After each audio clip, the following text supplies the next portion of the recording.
at current progress, people are still going to be in the dark or cooking with improper means, perhaps beyond 2040, and that's too long. So we have to accelerate.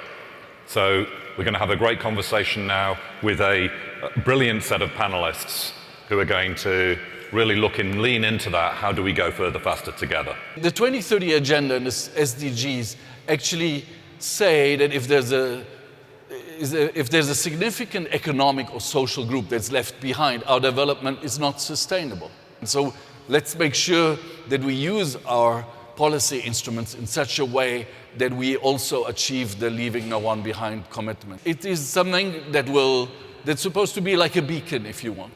And a beacon, we don't build beacons and lighthouses for sunny days, no? The SDGs for us provide a framework, we hope, for a race to the top. I think it's very hard to say one goal is more important than the other, though we all have our favourites. But I think the energy goal, when you look at how it links into what we're trying to achieve in other areas, is absolutely crucial. So for poverty eradication, which is the overarching aim of the Sustainable Development Goals, if you don't have access to energy, to reliable energy, I think poverty eradication is a pipe dream, which is one of the reasons why I think sustainable energy for all is so important as a partnership that tries to bring together governments, the private sector, financiers, and expert advice. And I hope that one of the things it will really be able to do is work out how we crack this nut of prioritising those who are furthest behind and designing policy and practice in a way that really makes that happen. While we're really focused on access for energy, and we at the World Bank have been doing a whole lot, and we'll be talking about that, the thing is we have to focus on this question of sustainability. And when we talk about sustainability in energy, at a place like this, we tend to think about climate, and we tend to think about renewables, and that's, of course, a good thing. But when I say sustainability, what I mean is when we build assets, when we build systems, when we generate income, we need to be sure that the resources that go into that are sustainable indefinitely. You know, when you pose a challenge like that, is it a solvable problem?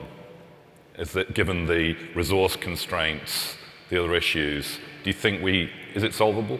Well, I think, so this is where we need creativity and innovation. So in some areas, so for instance, the lithium batteries we all have in our cell phones comes from cobalt extraction, which is done currently sort of unsustainably in southern Africa, but there's actually a lot under the seabed, which we can extract, but we have to do, again, considering the impact on the corals. We can find other places. A lot of the new battery technology, and I'm sure there are a lot more experts out here than me, better experts, but are starting to go in ways that are much more environmentally sustainable. I don't think we're there yet, but we have to keep in mind that the current technologies we have could put us on a path that isn't sustainable. And as we focus on access, that we're also focusing on these other new technologies. Really, the innovation we need to solve the problem has to come in the next 5 years to get there. Designers love constraints.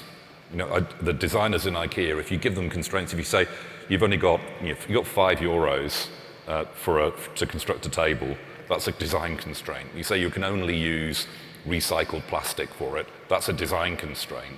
I think, and I think coming back to what you said, Ambassador, driving innovation is really important. Exactly. So we need to engage the business community very much in that innovation. And then let's get back down to the one planet we have while scaling renewable energy. And I think that's a very positive challenge.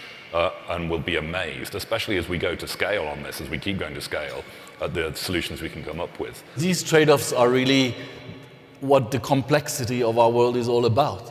But these trade-offs, not everyone will understand them.